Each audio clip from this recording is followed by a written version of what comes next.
কোরবানি এই জিনিসটা আসলো কোত্থেকে? কোরবানি আমরা যে দিই এটা আসলো কোত্থেকে? কোরবানি শুধু আমাদের উপর যে ওয়াজিব তা নয়, কোরবানি আদম নবী থেকে মুহাম্মদ আরবি পর্যন্ত প্রত্যেকটা নবীর উম্মতের উপর কোরবানি ওয়াজিব ছিল। সর্বপ্রথম কোরবানি সংক্ষেপে বলতেছি, উৎপত্তি হওয়ার কারণ হইল আদম আলাইহিস সালামের ঘরে একসাথে দুইটা সন্তান প্রতিবার জন্মগ্রহণ করত, একটা ছেলে একটা মেয়ে। একই সাথের ছেলে মেয়ের বৈবাহিক সম্পর্ক শরীয়ত সাপোর্ট করে না, জায়েজ রাখে নাই। এই জন্য এই বছর যেই মেয়েটা হইছে এই মেয়েটা আগের বছরের ছেলের সাথে বিবাহ হবে, আর এই বছর যেই ছেলেটা এইটা ওই বছরের মেয়ের সাথে হবে। একই সাথেরটা কখনো কি নেই, জায়েজ নাই, শরীয়ত সাপোর্ট করে না। এইরকম কঠোরতার মধ্যেও বর্তমান সমাজে দেখা যায় অনেক সময় নেটের জগতে বাইয়ে বোনের বিবাহ করছে। নাউজুবিল্লাহি মিন জালিক, বলতেন না এটা? তো আদম আলাইহিস সালামের জমানায় হাবিল আর কাবিল নাম শুনছেননি? এই হাবিলের লগে যে মেয়েটা জন্মগ্রহণ করছে এটা একটু সুন্দর কম, সুন্দরী কম, রূপলাবণ্যতা কম, একটু ডিপ। আর কাবিলের লগে যে মেয়েটা আসছে এইটা একেবারে সুন্দর, রূপলাবণ্যবান, রূপসী। এখন শরীয়ত মতে হাবিলে পায় রূপসীটাকে, কাবিলে পায় একটু কুশ্রী কালোটাকে। এখন কাবিল আসলে একটু জাইরবাখতের, হ্যাঁ, কয় দেন না আমি এটা মানতাম না, কিনলেই কয় না আমার সাথে যেটা হয়েছে এটার হকদার আমি বেশি, আমি এটা বিয়ে করবো। যুক্তিও তো এটা কয়, আসলে শরীয়তে কিন্তু যুক্তি সাপোর্ট করে না, শরীয়তে এটা বলে না। আদম আলাইহিস সালাম কন না আমার শরীয়ত হইল এইটা কাবিলে পাইব, তুই পাইবি কুশ্রীটা, সুন্দরীটা পাইব হাবিলে। কাবিলে কয় না আমি এটা মানতাম না। গাট্টেডা বেয়া আঁকা বাঁকা ছেলে সন্তান আপনাদের আমাদের ঘরে জন্মগ্রহণ করে কি করে না? বাপে কইবার হরে কতক্ষণ হরে গেঁড়িরে মুসই কয় না আমি এটা মানতেন না। এইটা ওই কাবিল মার্কা। এই ছেলেটা কোন মার্কা? কাবিল মার্কা। আর কতগুণ আছে বাপে যেটা কয় এইটা, বাপে যেটা কবে এটার উপরে এত ফিসাবিল্লাহ কোয়া কইতো না, কাওয়া কইতো না। এইটা হইল হাবিল মার্কা। এবার বুঝছেননি? তো আদম আলাইহিস সালাম অনেক ঠক্কর বাজবার পরে সমাধান যখন দিতে পারল না, তখন বলল ঠিক আছে তোমরা বারে আলাহির নামে, উপরওয়ালার নামে, আল্লাহ পাকের নামে কোরবানি দাও। কোরবানি দিবার পরে যার কোরবানি কবুল হইব হে সুন্দরী মেয়েটা বিবাহ করব, আর যার কোরবানি কবুল হবে না সে সুন্দরীটা পাইতো না, একটু কালো বর্ণেরটা পাইব। ইতিহাস আপনারা জানেন, আমি একটু শুধু মাথায় ঢুকাই দিতেছি, তারপরে জায়গায় চলে যাবে ইনশাআল্লাহ। তো এবাতি খুশি মানে হ্যাঁ ঠিক আছে তাইলে কোরবানি দি। হ্যাঁ এবাতি কাবিলে বড়টা দাম বাইকে কিনি আতির মতো লই যে জমিনে থুই আইছে, আর হাবিলে কিছু শস্য দানমান এই সমস্তগুলার এক টাল থুই আইছে।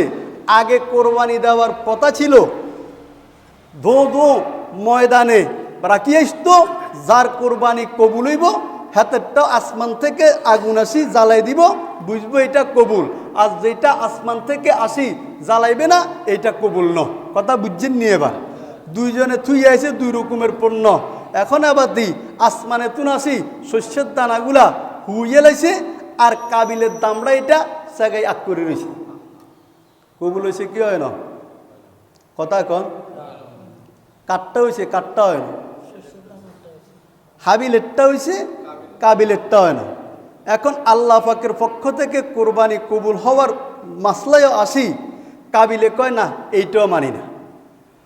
আরেকটা কথা আপনাদেরকে জিজ্ঞাসা করি, আজকে যদি আমরা রহমতের নবীর উম্মত না হইতাম, রহমতের নবীর উম্মত না হইতাম, সৈয়দুল মুরসালিন খাতামুন নবিয়্যিন মুহাম্মদ আরবির উম্মতের মধ্যেও যদি এইটা হইতো যে কোরবানির পশু থুই আইবা মাঠে, যারটা ফুটবো হেডটা কবুল, যারটা ফুটতো না হেডটা কবুল ন, এরকম যদি প্রথা এখন চালু থাকতো, হাজি সাহেবের ইজ্জত থাকতো নি, মতন সাহেবের ইজ্জত থাকতো নি, মুফতি সাহেবের ইজ্জত থাকতো নি। কারণ দেখা গেছে ওই মুসল্লির কোরবানি কবুলে রয়েছে, খতিব সাহেবের কোরবানি জায়গায় বেড়াই রয়েছে। এবার এলাকার মানুষে কইতো কেউ কোন খতিবের হিসে নমাজ উঠলাম, যে খতিবের কোরবানিয়ে কবুল হয় না, এটা তো ডুপ্লিকেট খতিব সাহেব, এটাকে তাড়াতাড়ি সর। এইরকম মিছিল দিয়ে অন্য লোক আছে কি না নাই? আজ যদি সভাপতি সাহেবেরটা হুতি থাকে হেন মসজিদের সভাপতিটা অবস্থা হইতো না? কোনটা হইতো? হইতো তাড়াতাড়ি সভাপতি তুমি তাড়াতাড়ি বার করো, এতে বদমেশ কনান দিয়ে কি আকাম কুকাম করি মসজিদের সভাপতি বইছে, এতেরে বাদ দ, ওই এতেরে আনি বুঝিয়ে দাও, হইতো না এই কথা? আল্লাহ পাক রব্বুল আলামিন বলেন, আদম নবী থেকে ঈসা নবী পর্যন্ত প্রত্যেকটা নবীর উম্মতের বিচার আচার হবে একটা জায়গার মধ্যে। আর আমার বন্ধু রহমতের নবীর উম্মতের পাওয়ার বেশি, ওই উম্মতগুলার চাইতে দাম বেশি। এই জন্য আমার বন্ধুর উম্মতের বিচার আচার হবে ওই সমস্ত নবীদের উম্মতের সাথে নয়, পর্দার আড়ালে মুহাম্মদুর রাসূলুল্লাহ সাল্লাল্লাহু আলাইহি ওয়াসাল্লামের উম্মতদের বিচার হবে। তাহলে ঈসা নবী থেকে আদম নবী পর্যন্ত ওই উম্মতগুলার দাম বেশি না আমাদের দাম বেশি? রহমতের নবীর উম্মত হওয়ার কারণে যদি কিয়ামতের ময়দানে শত সহস্র মানুষের সামনে আমাদের আমলগুলা ডাকি রাখে, গুনাহগুলা ডাকি রাখে, তারা দেখতে পায় না। আর জমিনের মধ্যে যদি কোরবানিটার অবস্থা এরকম হইতো, তাহলে লোকসমাগমের মধ্যে দেখা যাইতো কি যাইত না? এই জন্য আল্লাহর হাবিব আল্লাহ পাক রব্বুল আলামিন কয়, বন্ধু আপনি তো রহমতের নবী, রহমতের নবীর উম্মতদেরকে আমি লজ্জা দিতে চাই না, আমি শরম দিতে চাই না। এই জন্য কার কোরবানি কবুল হইল আর না হইল, এইটা আমি আল্লাহ তাদের অন্তরের দিকে তাকাই পরীক্ষা করব। কিন্তু জমিনের মধ্যে সবার জন্য আমি সমান করে দিব, সবার কোরবানির পথে এটা বাদ দিয়া ভিন্ন একটা পদ্ধতি দিয়া দিব। কারণটা কি? আপনি তো রহমতের নবী, রহমতের নবীর রহমতের বৈশিষ্ট্য হইল প্রত্যেকের কোরবানি জমিনের মধ্যে একভাবে কবুল হবে, কিয়ামতের ময়দানে সমান থাকবে না, কিয়ামতের ময়দানে ধরা পড়ে যাব। ওই সময় আকাশ থেকে কবুল হইলে জ্বালাই দিত, কোরবানি দেওয়া না গোস্ত খাইতে পারত, না গরুর মগজ খাইতে পারত, না গরুর কলিজা খাইতে পারত। আল্লাহ পাক রব্বুল আলামিন বলেন, আপনি তো রহমতের নবী, রহমতের নবীর উম্মত যদি কোরবানি দিলে পশুটা যদি আসমান থেকে আগুন আসি জ্বালাই দে, তাহলে আপনি তো আর রহমতের নবী রইলেন না, রহমতের নবী। আবার যদি পশু জ্বলে রহমত হইল কই? এখানে তো আর রহমত বাকি থাকে না। এই জন্য আল্লাহ পাক রব্বুল আলামিন বলেন, আপনার উম্মতেরা কোরবানি দিবে, এই কোরবানির গোশতও আমার দরকার নাই, কলিজা মলিজাও আমার দরকার নাই, রক্তেরও আমার দরকার নাই। আমি আল্লাহ একমাত্র আপনার উম্মতদের ওই কলবের দিকে উকি মারি দেখব, কার কলবের মধ্যে আমার জন্য কোরবানি দিল আর কে গোশত খাওয়ার জন্য কোরবানি দিল। এইটা রহমতের নবীর বৈশিষ্ট্য। এই জন্য আল্লাহ পাক বলেন, লা ইয়ানালাল্লাহু লুহুমুহা ওয়ালা দিমাউহা ওয়ালাকিন ইয়ানালুহুত তাকওয়া মিনকুম। ও আমার নবীর উম্মতেরা, তোমরা সবাই কোরবানি দাও, কোরবানির গোশত তোমরা খাও, কোরবানির মগজ তোমরা খাও, কলিজা তোমরা খাও। আমি কিছু খাবো না, ফুড়াবো না, তবে আমি তোমাদের অন্তরটা একটু যাচাই বাছাই করব।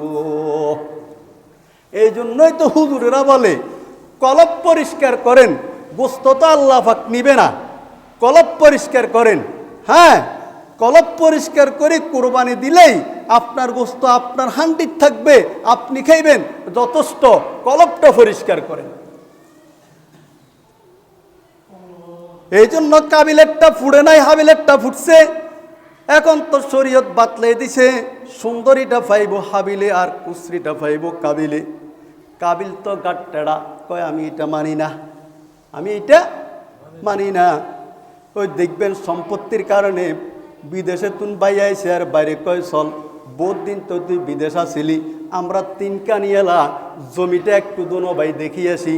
ওই যেতে বলাইনের বাবাই এতের অন্তরে তা হারামি ঢুকি রয়েছে হ্যাঁসে তে চুরি একখান লুয়ে রেখছে বিদেশি বাইগা ছোট বাইগা একটু সরল মনা এখন গেছে বাবাইর লগে জমি দেখতো জমির হেডে গেছে হাতের মধ্যে আর কেউ নাই গুড়ুর করে চুরি বার করি কল্যার তলে দিয়ে ঢুকাই দিই 2-3 হোস মারি হাতের জমিনের মধ্যে মারি থুই চলিয়ে আইছে ইচ্ছেও না পেপার পত্রিকা শুনেন না আমরা ফুলকা দিতেও তো এরকম ঘটনা করছি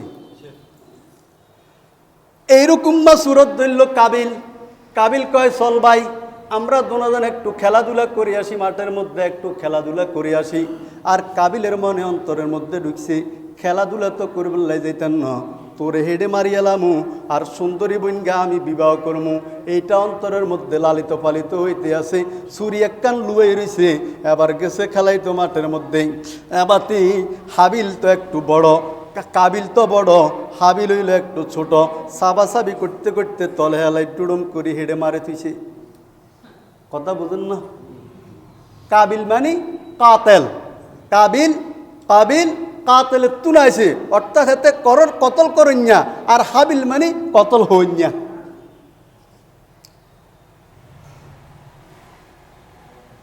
এখন যখন বাইটাকে মারিয়া লাইল পৃথিবীর জগতের সর্বপ্রথম খুন হইল এইটা পৃথিবীর জগতের সর্বপ্রথম খুন হইল হাবিল হত্যা এর আগে জমিনের মধ্যে আর কোনো মানুষ মারা যায় নাই সর্বপ্রথম হত্যা হইল হাবিল এই জন্য মুফতিয়ানে কেরাম বলেন সেখান থেকে কিয়ামত পর্যন্ত দুনিয়ার জগতে যতগুলা হত্যা আর মার্ডার হবে অন্যায়ভাবে জুলুমভাবে প্রত্যেকটা হত্যা এবং মার্ডারের ওই গুনাহ কাবিলের অ্যাকাউন্টের মধ্যে জমা হবে বুঝছেন নি মাঝখান দিয়ে একটা কথা বলি হত্যা যত লুয়েই করক হত্যা যত গোপনে করক হত্যা যত সিক্রেটভাবে করক আল্লাহ পাক বলেন আমি হত্যার উদ্ঘাটন জমিনের মধ্যে ঘটাই দিই কারণ যত দাফা সাফা দেখ না কেন হত্যার উদ্ঘাটন অটোমেটিক হইয়া যায় লুয়াইতে পারে না এইটাই মাসলাটা লিখছেন ওই ইউসুফ আলাইহিস সালামের দে বাগে খাইলেছে কই বলছে না এই সূরা ইউসুফের তাফসীরের মধ্যে এটা স্পষ্ট আছে কখনো কোন হত্যাকারী হত্যাকে লুকাইতে পারবে না যেই কোন সূরতে হত্যা উদ্ঘাটন হয়ে যাবে কাবিলে তো মারি ফেলাইছে হাবিলেরে কথা মনে আসেনি এখন মারিয়া লাইলে লাশিটা কি করব লাশিটা কান্দে লইলে গুড়ের ওই কারণ সর্বপ্রথম হত্যা তো এটাকে কি মাড়ির তলে দাফন করব না হাতর বান্ধি নদীতে ছাড়ে দিব না কি করব এটা মাথায় ঢুকেন না তো লই জঙ্গলে ঘুরের ঘুরতে আবার দেখেন দে কাকদুগা আল্লাহ পাকের কারিশমে দেখতেছে কাকদুগা কজিয়া লাগছে কাক চিনেননি কাউয়া হ্যাঁ কজিয়া লাগছে আর আবার ইজ্ঞারে মারিয়ে লেছে মারিয়ে লেবার হরে জিগে মারিয়ে লেছে ইয়ে কিচ্ছে মরা কাউয়া ইয়েরে ঠোঁট নোয়ান্দি ধরি বালুর হেডে লই যাই বালুগুনের ঠ্যাং দি কুই এ গাপ্তা ইয়েতে ঢুকে কাউয়া ইয়েরে দাফন করে দিছে এইটা দেখছে কাবিলে আচ্ছা বুঝেনছেন এটা দেখতে পারে তার মাথায় কিছু দেমাক বাইসছে কি বাড়ে না মুফাসসিরিনে কেরাম কয় কাবিলের মাথাত বুদ্ধি ঢুকছে আরে আমি আশরাফুল মখলুকাত ওই কান্দে লইলে লাশ বুঝতেছি কেন একটা কাক সেইটারে মারি হাবার জমিনে ঢুকাই দিছে এইটা দেখবার পরে কাবিলে এবার কোদাল একখানা আনি সুন্দর মতো জমিনের কুই আস্তে করে তার ভাইটাকেও জমিনের মধ্যে দাফন করে দিছে সেখান থেকে কোরবানির ইতিহাস আস্তে আস্তে লম্বা চড়া ইতিহাস হয়েছে হযরত ইব্রাহিম আলাইহিস সালাম এবং হযরত ইসমাইল আলাইহিস সালামের মাধ্যমে যার মাধ্যমে আমরা কোরবানি পাইলাম সাহাবায়ে কেরাম বলেন মা হাযাল আযাহিয়ু ওগো আল্লাহর নবী কোরবানি এটা কি কেন আমরা করব আল্লাহর হাবিব বলেন সুন্নাতু আবিকুম ইব্রাহিম ও আমার সাহাবীরা এইটা হইল তোমাদের আদি পিতা ইব্রাহিমের সুন্নত কারণ ইব্রাহিম আলাইহিস সালাম কোরবানি দিয়েছেন লম্বা চড়া ঘটনা তিনটা দিন স্বপ্নে দেখছেন নিজের প্রিয় বস্তুটাকে কোরবানি দিতেছেন। প্রথম দিন দিছেন, দ্বিতীয় দিন দিছেন, লম্বা ঘটনা, বুঝে আসে না। পরবর্তীতে যখন বলল আপনার আদরের সবচাইতে প্রিয় সেইটাকে আপনি কোরবানি দিবেন, এখন বুঝে আসলো ওই 90 বছর বয়সে যে ছেলেটা জন্মগ্রহণ করলো আদরের দুলালি হজরত ইসমাইল আলাইহিস সালামকে কোরবানি দিতে হবে। এখন ইব্রাহিম আলাইহিস সালাম কয়, যদি এই ছেলেটা আমি কোরবানি দিই আল্লাহর জন্য তাহলে তো ভালো, কিন্তু কোরবানি দেওয়ার জন্য যখন মিনার দিকে যাইতেছে শতান্যা মানুষের রূপ ধরে ছেলেরে কয়, ও ইসমাইল কার লগে যাইতেছ? কয় আমার আব্বুর সাথে যাইতেছে। বলে তোমার আব্বু তো নয়, এইটা তো তোমার হত্যাকারী, তোমাকে জবাই দেওয়ার জন্য নিয়ে যাইতেছে, তাড়াতাড়ি প্রাণে বাঁচতে চাইলে বাগ। শতান্যা বুদ্ধি দিছে, এইটা আসল কথায় কইছে। ইসমাইল আলাইহিস সালাম কি কয়, দুরু শতান, ওই যে কঙ্কর মারা আইছে না, এখান তুলে আইছে, আমি সংক্ষেপে বলতেছি, এখান থেকে আসছে। বলে আমার বাবা আমাকে কোরবানি দোক, জবাই করুক, যেটা করুক, সমস্যা নাই। চলে গেছেন।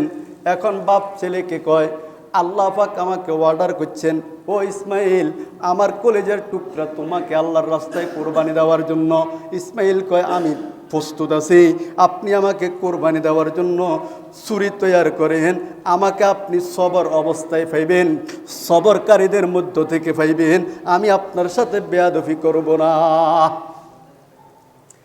মিনার বাজারে গেছেন, ইসমাইল আলাইহিস সালামকে ছুরির তরে ঢুকাই দিছেন। আল্লাহ পাক রব্বুল আলামিন আরশে আজিমের মধ্যে বসে বসে তামাশা দেখতেছেন, বন্ধুকে পরীক্ষা করতেছেন। সমস্ত আসমান জমিনের কুল কায়নাতের পশু পাখি হতভম্ব, হায় রে বাপের হাতে ছেলে জবাই হবে, এটা কেমনে হয়? সমস্ত আসমান জমিনের মধ্যে ফেরেশতা জগতের মধ্যে হাহাকার। এখন ইব্রাহিম আলাইহিস সালামও চেষ্টা করতেছে জবাই দেওয়ার জন্য, ইসমাইল আলাইহিস সালামও প্রস্তুত। তবে তার আগে একটা শর্ত করে নিল, কয় আব্বা জান আমাকে আপনি চিৎ করে না শোয়াইয়া উত করে শোয়াইয়েন, কারণ আমি তো আপনার আদরের সন্তান। যখন আপনার আদরের সন্তানের চেহারার দিকে দৃষ্টি নজর হবে, যখন আপনি আমার চেহারার দিকে তাকাবেন, মহাব্বতের কারণে ছুরিটা হয়তো জোরে চালাইতে পারবেন না, আপনি হয়তো কোরবানি থেকে বিরত হবেন, এই জন্য আমাকে উত করে দিবেন, আর আমার হাত পাগুলো একটু বাঁধে দিবেন, যাতে করে আমি মৃত্যুর যন্ত্রণায় লড়াছড়া করতে হাতের পায়ের আঘাত যেন আপনার শরীরে না লাগে। কেমন সন্তান! আজকে যদি আমাদের এই অবস্থা হইতো তাহলে আমরা কি করতাম? এইভাবের মধ্যে জবাই দিতেছেন, জবাই দেওয়ার জন্য ছুরিটাকে দাঁড়াই আরব সান্দি যখন উত করে সবাই ছুরিটা বসাই দিছেন। আল্লাহ পাক রব্বুল আলামিন কয়, জিব্রাইল তুমি কোথায় আছো? জিব্রাইল বলেন, লাব্বাইকা ইয়া আল্লাহ, আমি তো সিদরাতুল মুনতাহার মধ্যে আছি।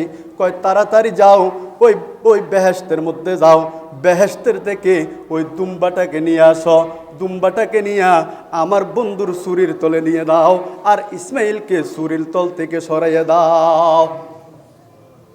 এখন জিব্রাইলে কি কয়? জিব্রাইলে কয় আমি হইলাম সিদরাতুল মুনতাহায়, আর ইব্রাহিম আর ইসমাইল হইল মিনার বাজারে, আর দুম্বা হইল বেহেশতে। এখন ছুরি চলতে আছে, মিনিটের মধ্যে চলবে।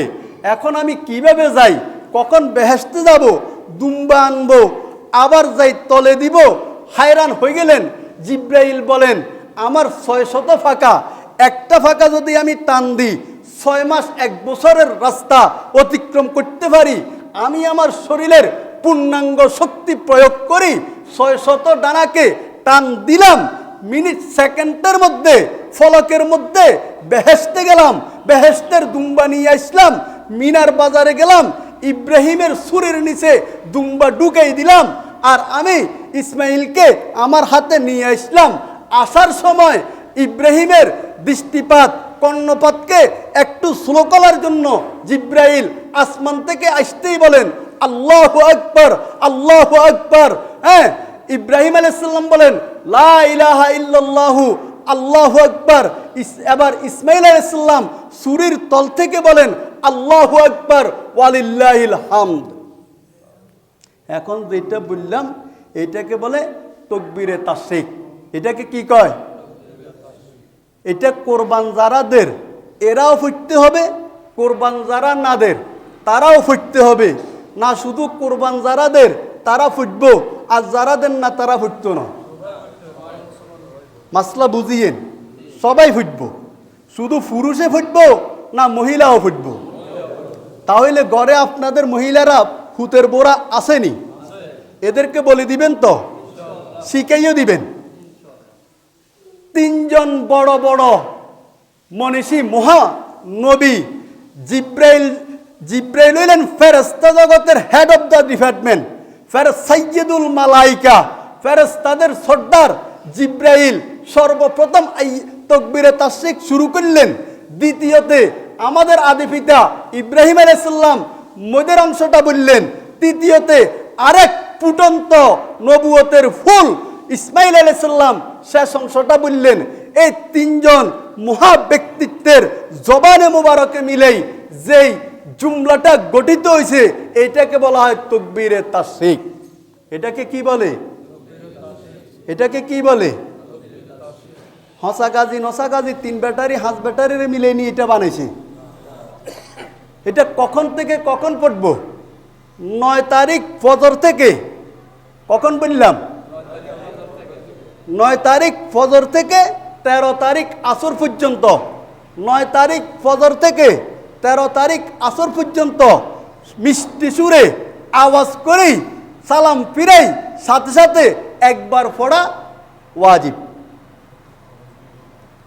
আল্লাহু আকবার, আল্লাহু আকবার, লা ইলাহা ইল্লাল্লাহু, আল্লাহু আকবার, আল্লাহু আকবার, ওয়ালিল্লাহিল হামদ। পারেননি সবাই? আরে সবাই পারেন না, এটা যারা 2-4 জনে পারে বাকির গুলো সুযোগ করে দিয়ে মুখে মুখে কয়েকবার পড়েন।